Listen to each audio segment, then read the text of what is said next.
Hello and welcome to this three-part video series for the Foundry where I'm going to be looking at texturing an asset inside of Mari from a beginner's perspective, then as a more intermediate user, and then finally looking at how I would do it at work in a VFX studio.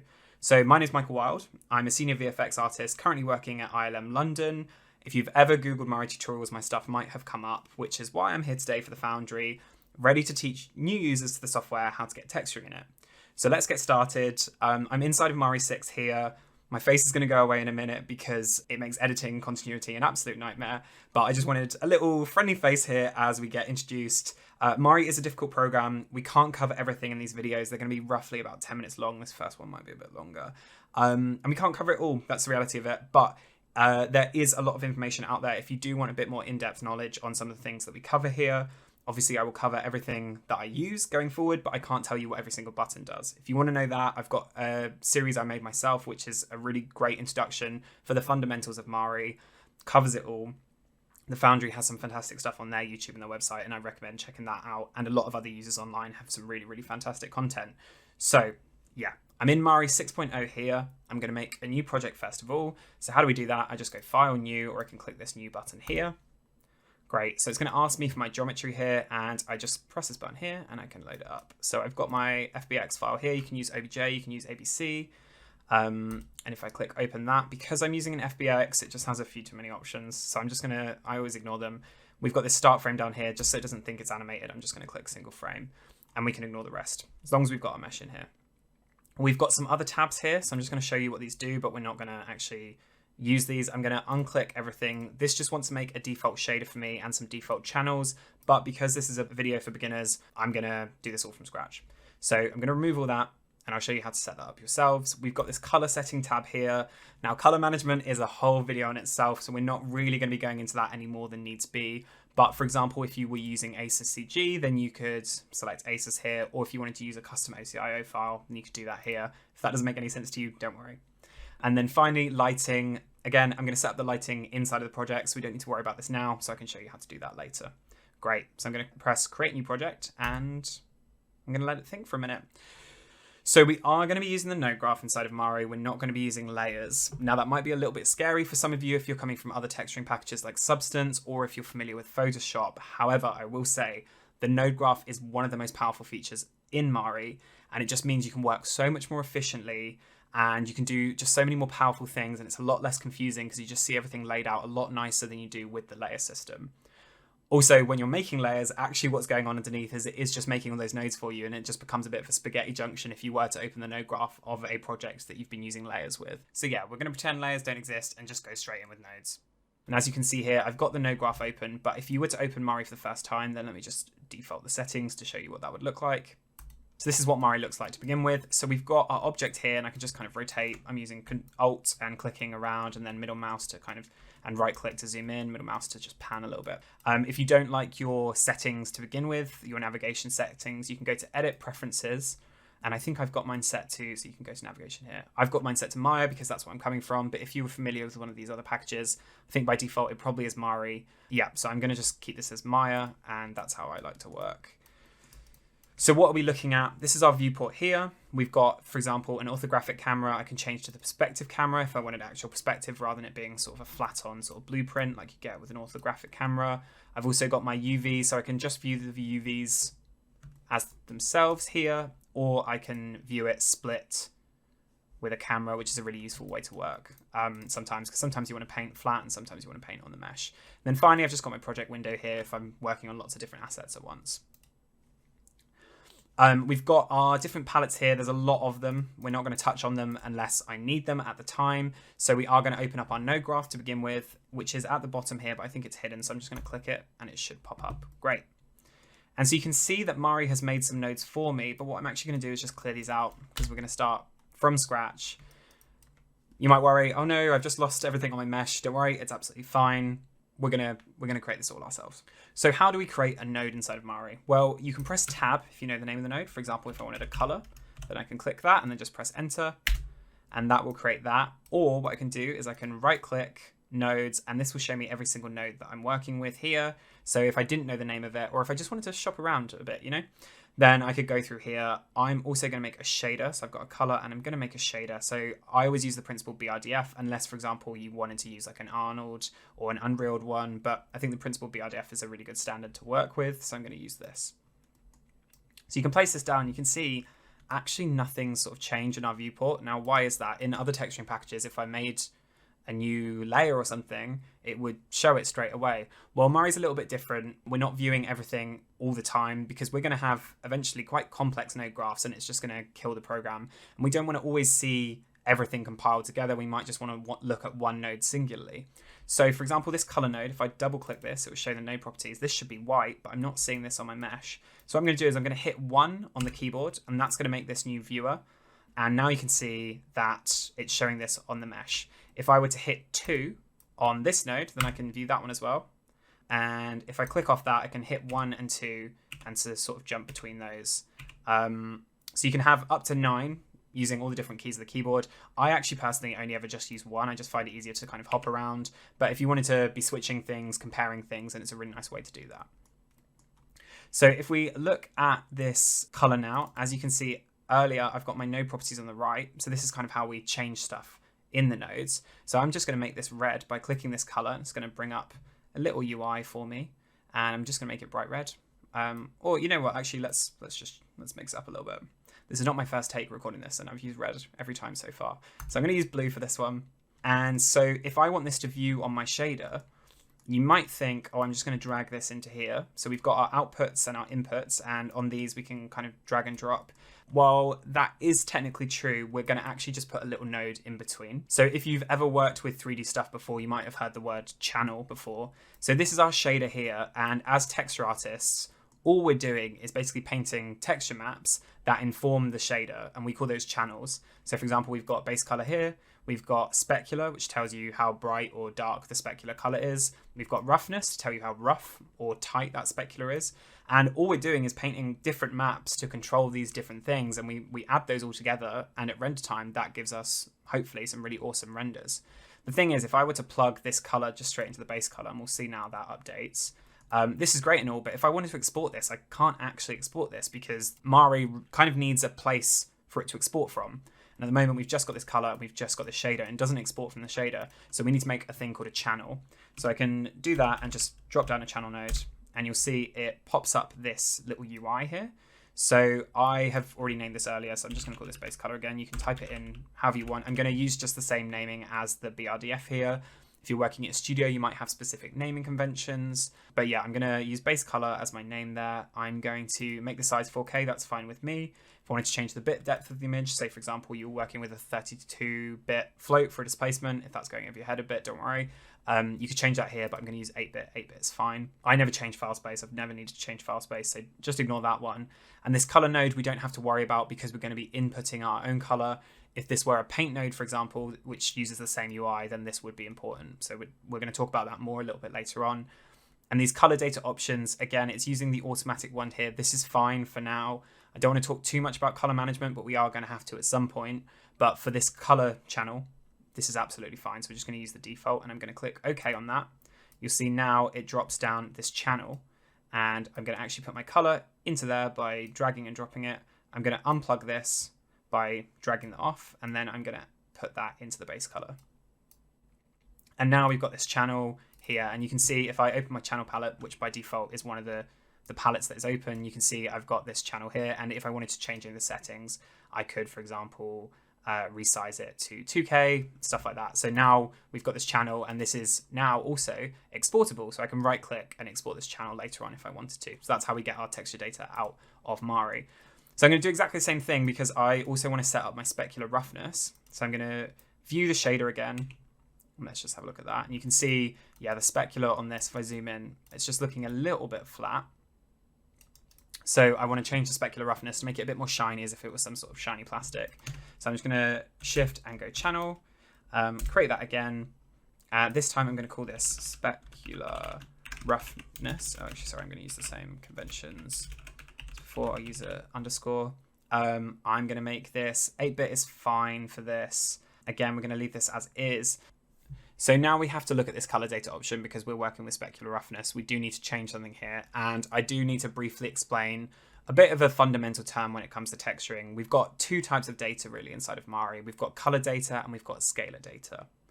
So color data is something that is seen on the mesh. For example, this blue object, the blue color is piped in and I'm seeing it directly on the mesh. Whereas things like, for example, specular roughness, which is a black and white map which defines how shiny or rough something is, isn't ever actually seen on the mesh. You never see that black and white. Like, we're not going to see that physically represented on the mesh at render time. However, the information that we pump in to the shader through that map does calculate things. So it's kind of whether it's seen or whether it's calculated. Now, specular roughness is calculated, it's not physically seen. So we need to tell Mari that this is scalar data, because if it's calculated, it's scalar. If it's seen, it's color data. It is a bit of a confusing term, but as you start to texture more, you will become more comfortable with it. Yeah, and so specular roughness is a scalar channel, so we just need to make sure that that's turned on. So now I can plug this in. If we view our shader again, I've got this new channel now, and I can plug this into our roughness. And nothing's changed, obviously, because we've got no input into this. But before we do that, I'm just going to change the lighting so that we can sort of see this working on our mesh a little bit better. So when we created the project earlier, it did have this lighting option. I'm just going to pull this off and I'm going to click this pin button just so it doesn't disappear. It stays there permanently. So Mari, we've kind of got these 4 lights that we can turn off and on. But we can also add an HDRI, which it calls an environment here, if I wanted to. And I'm just going to do that just to get some specular highlights a little bit nicer. So we've got some options here. I'm going to leave everything as it is, but there are some default HDRIs. You could import your own one, but I'm just going to click on this and it'll just give me some of them. So let's go with this studio lighting setup here. It's quite nice. I'm going to click OK on that. And now you might be like, why is it not showing it to me? Well, because we need to turn it on. So you just need to click this button here. And so it is a little bit bright, actually, this one. Let me just check. What about this one? That's a little bit better. So actually, we're going to go this one. And if you found this a little bit distracting, then you could also blur this. So if I just scroll down here, I can blur this a little bit.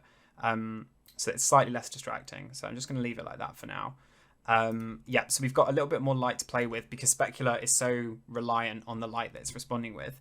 So what we're going to do here for our Specular, because Specular, like we said earlier, is a black and white map, doesn't have any color in it, the specular roughness. So I'm actually going to make a constant node here. And this is just going to give me a pure value. And I'm going to drop that into my input here. And so with specular roughness, 1 is incredibly rough, 0 is incredibly tight specular, like as if it's a chrome ball. So I'm just going to scroll that down. You can slowly see that changing here now. And so depends on the kind of material we're going with. We're going to talk about that more later on. But I'm just going to do something a little bit tighter just so that it doesn't, this felt really, really washed out and almost like velvet. So we're just going to do it something like that so it responds to our specular a little bit nicer. So now really what we've started doing here is we've actually started texturing. I mean, it's an incredibly basic setup, but we've got some color. And so if I view my specular roughness, I can just press 1 on this to view it, not the shader, just the pure flat map. And we can see that this is the value of the spec roughness with it set to 0.194. And the same with my base color if I were to view that. So these are my maps that I would export if I were to right click, export this. Then I could get this out and I could start rendering with this. Obviously, incredibly basic textures, but if it's your first day in Mari, you're actually able to get textures out quite quickly. So we're going to add, we're going to spice it up ever so slightly. We're going to add one slight detail. We're going to add a little bit of color breakup, and then we're going to call it a day there. So what we're going to do is in our base color, we're actually going to add a pop of red. Let's do that. I want to make one of the arms red. How do I do that? Well, so what we're going to need to do is we're going to need to use another fundamental node inside of Mari. I'm just going to view the principal BRDF here. And that's a merge node. So if we press M, and this is kind of how you add things on top of each other, how you layer them on top of each other. So I'm going to merge my red over my blue. And what I can do as well to keep it a bit more housekeeping, on a node, you can rename them here. If I just go up to the top here. So I'm just going to call this blue and I'm going to make a new color node, or I could copy and paste this node by just dragging it, pressing Control-C, Control-V. And I could do that if I wanted to, or I could make a new one by just going color, by pressing tab. And I'm going to call this one red and hit enter on that. And then I'm just going to make this red. I'm going to make it a bit of a burgundy. Why not? Mix up a bit. And I'm going to basically, inside of our merge node, you can see we have our base layer, then we have our overlay. So the overlay, if you think about it as if you're putting something on top of something, the over goes on top. And we're going to put that over this, and you'll see what's going to happen is it's going to flood it with the burgundy. And that's because I'm telling it to go everywhere. So we've got this third slot here, which is a mask. And this basically just allows me to add in a black and white input, which tells it where it's black, use the base, and where it's white, use the over. And if there's a gray, then mix it. So what we're going to do, like I said, I wanted to make one of the arms red. So we're going to use our kind of final fundamental node, which is the paint node. So I'm going to press tab and type in paint, or I can also press P, I think, on the keyboard. And that's going to create a paint node. And we've got a very, very similar look to earlier when we were creating our channel, only we don't have to name it because the channels need naming and these don't. So again, I'm going to use 4K, 8-bit is fine. So we've got this color option here, and so this wasn't important with the channels, but with paint nodes it is, because basically this is what it's going to flood the paint node with to begin with, our kind of base level. And obviously we can change that, but sometimes it's really nice just to sort of have everything set up for me. So a mask is a black and a white map to tell you where something is and something isn't. So I'm going to use black as my default. You just need to keep an eye out. If you ever see this, it means there's an alpha. So just set your alpha to 1, and then I'm going to keep it a black. If I wanted to have it a white, I could do that. And I could also set it to a color if I weren't using this for a mask, but black is fine for this.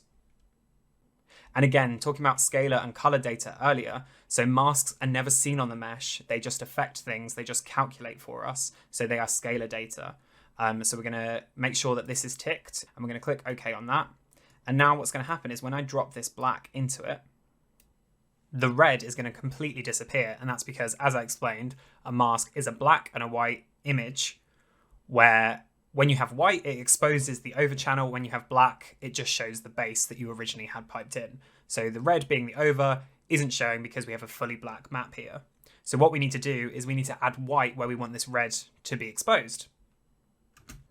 So we're not actually going to paint anything into this paint node yet. We'll talk about that more later on in one of the other videos. What I am going to do, just to wrap this video up, is I'm going to select a part of the mesh using the selection tool on the top left there. And I'm going to fill that area with white in the paint node so that we get just a red arm. So inside of Mari, we've actually got 3 different types of selection. So we can select the entire object. If we go onto our left here, we've got our selection mode. We can select our entire object, our patch. So patches are what Mari calls UDIMs. So if we go back to our UVs here, you can see I've got 3 UDIMs. So these are 3 different patches. Or I can select faces. So I want to select faces because I just want to select this right arm. So if I were to scroll in here, you can see I've got the marquee settings up here. So on your tools, so if I were to switch to the paintbrush, you can see you've got settings for your current tool selected here. So I've got the selection tool, and if I were to do that, then it's going to select a few faces for me. That's great, but I actually want to select the entire arm. So I'm going to turn on my wireframe just to show this a little bit better over the blue. So I want to select all of these. I want to select everything that's kind of connected. So Mari's actually, we've got our lasso, so I could do this, but it's just a little bit irksome, and you can see it doesn't select the things around the back. But I've actually got this smart selection mode, which is really, really fantastic. It's one of my favorite features of Mari. If I select this instead, and now you can see we've got connected mesh, connected UVs, and we've got a few others. So I'm actually going to use smart selection with connected mesh. If I were to drag, it's going to, every bit that I select is going to look and see what mesh is actually physically merged with that, and then it's going to select that all for me. So now I've got this entire arm. You can see I've missed one here, so I'm just going to shift and click on that to select that as well. Are there any other bits? I'm just going to, I think that's missing there. Great. Just make sure I've got everything. I'm just going to shift, add it. Great, and now I've got that entire arm selected, and what I can do with this paint node selected, I can right click and go fill, and I'm going to fill this with white, and it's going to fill the current selected paint node with white or whatever I tell it to fill it with. It's going to think about it for a second, and now you can see that entire selection is filled inside of my mask with white, and I can view that here. I can just view the mask node. And this mask is basically saying in the black area of this merge node, use the base, which is blue, and where it's white, add this over thing on top and make it red. So it might look super basic and not great, but we've covered all the kind of fundamentals that we're going to be sort of building upon here. And we also have textures that are ready to export if we wanted. And that's pretty good for first day inside of Mari. So I know I've thrown a lot at you here. In the second video, we're going to start adding a little bit more variation, kind of talking a bit more in depth about some of the things we've talked about. But yeah, I just wanted to make sure that we hit all of the sort of base fundamentals. And also you've got textures that are ready to go. If you wanted to render these, you could right click, export that current channel, and then tell it on your system where to go. And yeah, you've got textures. So join me in part 2, and we're going to look at a slightly more intermediate look at texturing inside of Mari, taking these textures to the next level. And then in the third part, we're going to look at how I do it as a VFX artist on a day-to-day basis. Okay, amazing. Thank you so much for sticking with me. I've been Mike Wilde. Take it easy.